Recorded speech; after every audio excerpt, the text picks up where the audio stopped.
Hey guys, today we're going to be having a cheeky look at 8.6 in Korea and see what they have been cooking up for us. Remember, this video is having a look at newer stuff, not things that were already doing well before, but with that said, grab your cup of tea and let's get into it. First up, let's see what the meta looks like. The ban rate is always really cool to look at because these are the picks that they think can solo carry a game just way too easily. In theory, if you want a 1v9, if you're going to be that guy, this is what you should really be looking at and who you want to play. Xayah is banned a ton now for AD carries, more and more as time goes on every patch, just because of how much damage she does, how good she is with Rakan, and how hard it is to kill her. It's not just Xayah, if that makes sense. It's the combination with Rakan. So they have to ban one, they ban Xayah. There's no surprise though, Evelyn, Kha'Zix are way up there at the very top too, when they can demolish everybody if they get ahead. When you go down a bit further, you're going to notice that most of these now in 8.6 are just assassins or burst champions with a lot of damage at least. These are the ones that if they get ahead in the lane phase are a lot easier to win with and they just stomp everybody. That is why people want to avoid it when lane means a lot more. Draven is our first pick and he's not only doing really well, but the only AD carry that can really use Conqueror properly so far. The reason he is better is really just keystone stuff. A new Conqueror and Pressy Attack was tweaked in 8.4, then buffed in 8.5. The 8.4 version of Pressy Attack was a little bit weak, but it did increase the trigger damage, and then in 8.5 they upped the damage amp percentage again, so it's in a pretty decent spot actually. As we said though, Conqueror does work on him. Basically you proc this and then for 3 seconds Draven bursts super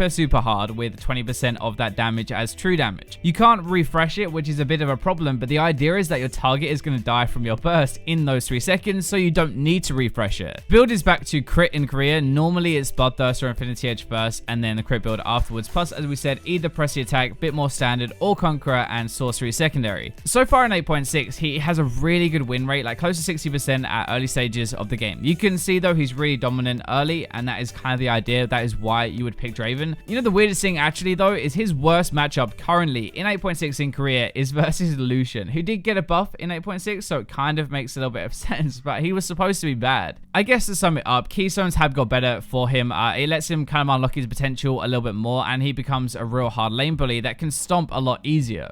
Draven might be better, but Shaco is now probably the most broken champion for 8.6. As weird as that sounds, I'm not joking either. The buffs this patch were amazing for him. They were supposed to compensate for Dustbait, but they were massively overtuned. What I didn't realize was they added a 70% bonus AD ratio on top of his Q, on top of all of his other damage, on top of his backstab. What this means is once he has a few items, he can literally just stealth in, basically one-shot the carries with not much counterplay at all and not much warning. Check his win rate, right? See that big spike mid game? That is when he has about 2 items, maybe 3 if he's fed, and he's starting to proper assassinate people. Ironically, he is still rushing Dustblade, even though like quite a few actually get Red Smite Warrior in Korea. Over here, I think we more just get the Red Smite and then we skip the enchant. There's nothing really weird about runes though, and because he is so insane, he is winning like every matchup out there except Warwick and Udyr, who give him a good run for his money. Honestly, the clown is definitely back. Maybe not as popular just yet, but he is gonna hurt now with the stealth in burst, and remember that grab is proper invisibility. You will not see him until he blows his load. Aatrox top is one I stuck in my underrated video last week, like a few days ago, and now he's actually being played. Conqueror came in and synergizes so well with him. If anything, it just made people play him, and he wasn't that bad already. He can use his entire kit with Conqueror and make it all do more damage. Ultimate, passive, W, everything you build as well, all of that, and it makes him brutal. The thing is though, it is really a Trinity Force build, so Sheen damage scales with base AD, right? That is why you build Asterix, because it's one of the only items that actually buffs your base AD. Aatrox's new passive actually after his mini rework a few months ago grants 25% increased base AD once it's stacked. So basically Trinity is really broken on him because Sheen does a lot more damage. You can run Grasp Beyond Dying if you want to, but it's a bit more defensive. I think Conqueror is more fun as well. It's more damage. Precision and Resolve though are really good together. Those are going to be the 2 trees you want to take. He is a monster early to mid game now. His damage is through the roof honestly, and his matchups kind of look like that as well. They're honestly very even. They just depend on how well you play them. One of the good things with Aatrox is you are going to have the matchup advantage because people don't play against him and they don't know that champion as well as you should do. You kind of have this champion Aatrox who just wasn't that bad. Conqueror made him better, and now people are finally figuring out he's actually pretty good. They're figuring out how to play him, how to build him properly as well. Volibear top is a little bit different though. We had this when he was overbuffed, right? But it's still legit in 8.6. Part of this is Conqueror does work well on him, but it isn't the only keystone choice. It's also the top lane champion pool changing. Part of the reason this works is because Conqueror is pretty good on him, but other keystones are decent as well, so it's not just that. It's also the top lane champion pool changing. Volibear seems to be really good against other bruisers who want to fight him and duel him and stuff, except maybe Darius. That's pretty hard. That is a lot of champions right now, though, because of Conqueror. That is the starter champion that really wants to take that keystone anyway, so I guess in a way he's kind of the Conqueror counter. I mean, he's got engaged, right? He has his heal when he gets lower health, has good damage, and builds tank. That is really hard to fight against. Aftershock is actually really good on him still. So is Conqueror, though. It depends how much fun you want to have, to be honest. You could either run in and be really tanky, or you run in and do a lot of damage. He can duel people, but he's also just a really good engaged champion. Definitely like best in these mid-game team fights. Obviously, what you're seeing right now is a little bit exaggerated because he has a zillion, but that is just crazy.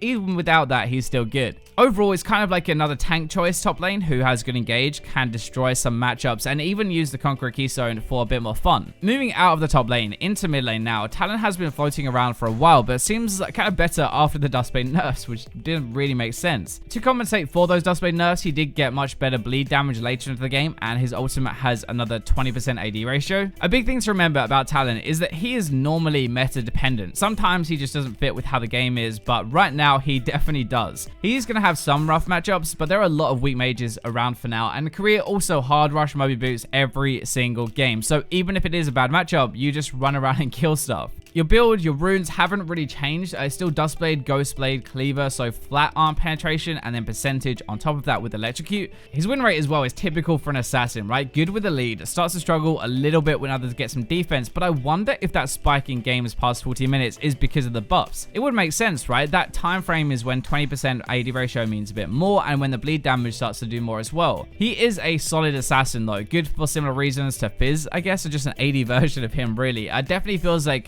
heavy assassins are a lot better in career at least. I always try to cover every role in these videos, and Tarik is the only real change for supports. He's gone from average to probably one of the best supports this patch. Ignite was buffed, right? Heal was nerfed. It shouldn't have affected him that much, but he wins a lot of games with Ignite. It looks like Tarik is now the perfect middle ground between e-girl and full engaged supports. He can build sensor, other defensive items, so he has a sick team fight, but he can use that Ignite with his stun, his passive damage to win lane pretty hard. Most focus on getting Locket first though, and then Redemption and Sensor. They also take Guardian, Bone Plating, Revitalize. That's so good on him. His win rate really does show how good he is in team fights. That is the phase when he can control fights with his ultimate. He can land like multi-person stuns and keep people alive and kind of take it to another level. He has really good win rates though versus engage picks as well. He kind of counters these guys like Thresh, Blitzcrank, Rakan, Leona. He can disengage very well, protect his team, his ultimate and stuff, but still hold his own versus a Janna or a Lulu. I think Tarik might actually be the best overall support to play right now. If you don't want to play Janna anyway, you can have like options in lane phase, move into an awesome team fight, be aggressive, be defensive, depending on the game. We're going to go back into the jungle now. Evelyn is kind of back to pretty sleeper again, I think. She hasn't really had any direct changes for a little while. She got a buff in 8.4, but that was only because in 8.2 they nerfed the percentage damage on her Eve really hard. Her damage is insane though, and she's such a good carry jungler at the moment. That is why she can be awesome for solo queue. She also seems to punish weaker junglers, and in both sense of that word as well. So either ones that can't clear or duel as well, like the champion or the players themselves. If they aren't very good junglers, Eve is likely going to punish that. Like her matchups are mostly good or even. Nocturne seems to be a little bit hard. I guess he bursts her before she can do anything, but she beats Warwick in 8.6 in career at least, and he's really popular over here.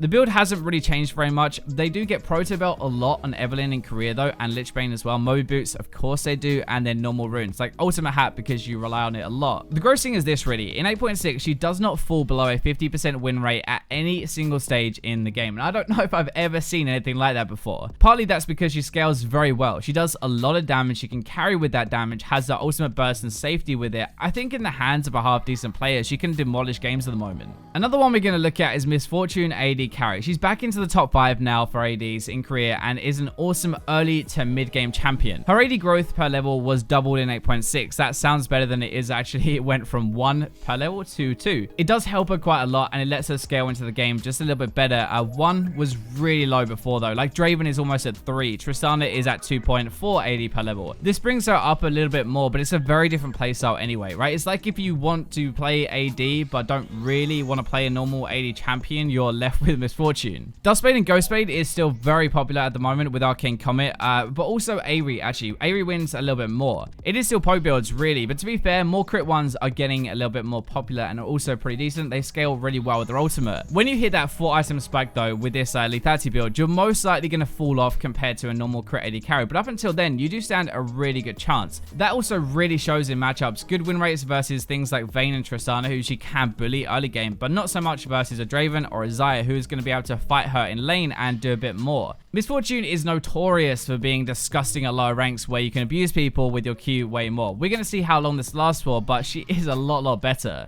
So those are going to be the picks that are now a lot better in 8.6 so far in Korea. We'll see if they stick around or not, but thank you for watching, and for now, I'll leave you with the robots.